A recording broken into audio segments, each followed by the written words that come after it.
prayers of our Divine Mother. Our Divine Mother says, like the child who does not reason and has no care, we trust ourselves to the Divine that the Divine's will may be done. With my love and blessings, says our Divine Mother.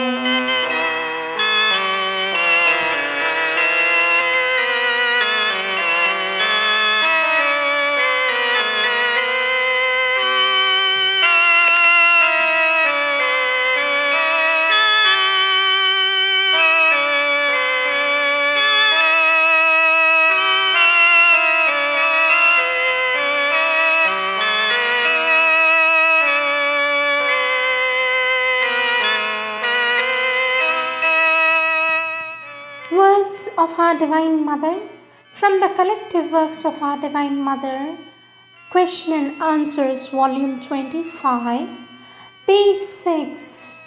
Question, Sweet Mother, what does this phrase mean? Look life in the face from the soul's inner strength and become master of circumstances? For this, our Divine Mother says, it is just the opposite of the method that consists in rejecting all physical consciousness and all physical happenings.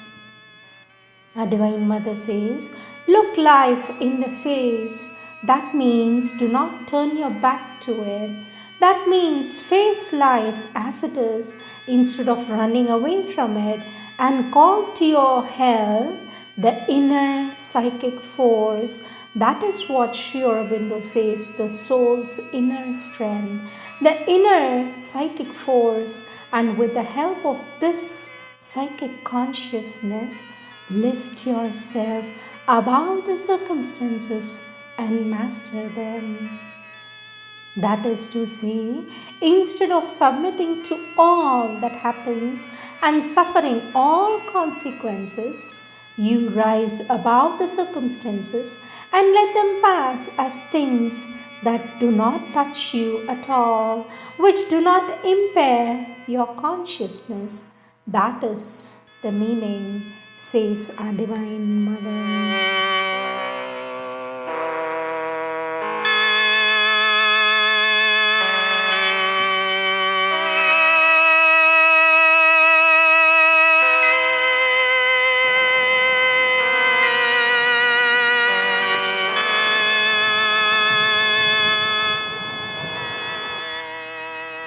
Now, question from the collective works of our Divine Mother, Question and Answers, Volume 23, page 1. The child says, Sweet Mother, Sri Aurobindo writes, the Supreme has laid his luminous hand upon a chosen human vessel of his miraculous light and power and ananda, taken from the Synthesis of Yoga, page 100. For this, our Divine Mother says, it is as you like. One does not know who has begun, but the two happen generally at the same time.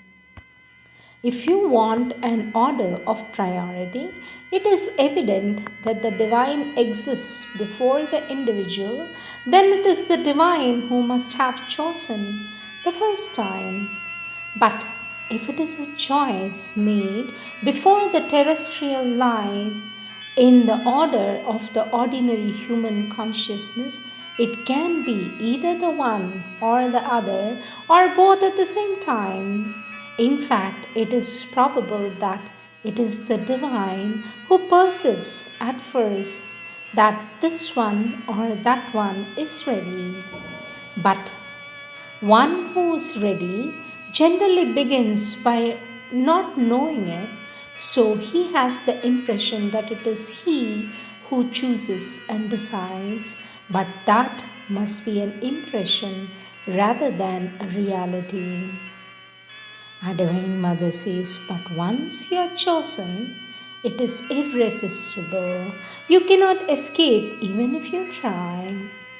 For this, the child says, Sweet mother, the being who is chosen by the divine, can he understand it from his very birth?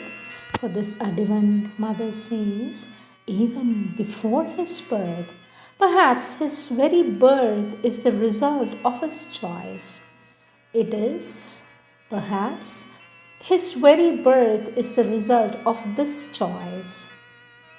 It is like that generally, but it may happen at any time of one's life. For those who are predestined, it is before the birth. Generally, they have come upon earth with a purpose for a fixed goal.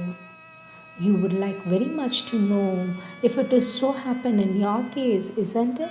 And our sweet mother laughs. The child says, Sweet mother, does the divine choose only one individual to manifest himself, or can he choose several? For this, a divine mother says, He chooses several. But here also there is a hierarchy. You can understand nothing of the spiritual life if you do not understand true hierarchy. Now, it is not the fashion. In human thinking, it is a thing which does not find favor at all. But from the spiritual point of view, it is something automatic, spontaneous, undisputable. So, if the hierarchy is true, there is a place for everybody, for every individual at the place where he is. His individual truth is absolute. That is to say, each element that is truly in its place has a total and perfect relation with the divine in its place. And yet, taken as a whole, there is a hierarchy which is also quite absolute. But to understand the spiritual life, you must first understand that first, and it is not very easy. Everyone can be a perfect expression. Everyone can be a perfect expression of the divine in himself on condition that he knows his place and keeps to it. Question: and if they don't know the hierarchy, sweet mother? For this, a divine mother says, but they don't need to know that they form a hierarchy. It is not necessary to know it. It is only when you want to organize physically a spiritual society that you have to materialize the hierarchy. But generally, in the world as it is, there are so many gaps in this hierarchy that it looks like a confusion. A divine mother says the perfect hierarchy in all inclusive hierarchy, and it cares neither for time nor for space. But when you want to realize it physically, it becomes very difficult. It is like a piece of cloth to be woven with some good many holes everywhere. The holes upset the general harmony. Always people are missing, levels are missing, pawns are missing on the chessboard, things are missing. So it looks like a confusion. But the whole thing were expressed and each thing were in its place, then it would be a perfect harmony and a perfect hierarchy. There is somewhere, not in the material universe, but in the manifested universe, this perfect hierarchy. It does exist, but it is not yet manifested upon earth. Perhaps that will be one of the results of the supramental transformation. The world will be ready for a perfect, spontaneous, essentially true hierarchical manifestation and without coercion of any kind, in which everyone will have the consciousness of his own perfect perfection. For this, the child says, Sweet mother, what exactly is the spiritual hierarchy? Because when one speaks of hierarchy, it implies an order with a higher and lower elements. For this, our divine mother says, Yes, but it is quite wrong. That is to say, materially it is like that, but it is not that what I call a hierarchy. The child says, Sweet mother, what then is a hierarchy? For this, Divine Mother says, it is the organization of the functions and the manifestation in action of everyone's nature. Sometimes comparisons were attempted, but they were worth nothing because none of the things we know physically can answer to that condition. There is always, as you say, the sense of superiority and inferiority. Hierarchy has been compared to various functions of the body, for example, but always gives the impression that the head is above and the feet is below. That is embarrassing. For this, the child says, Sweet mother, each element is the whole divine at the same time. Then, how can one speak of hierarchy? For this, our divine mother says, each element has a direct and perfect relation with the divine. The child says, Sweet mother, but can't they become the whole divine? For this, our divine mother says, Yes, all become the divine, but not the whole divine, because the divine is the all.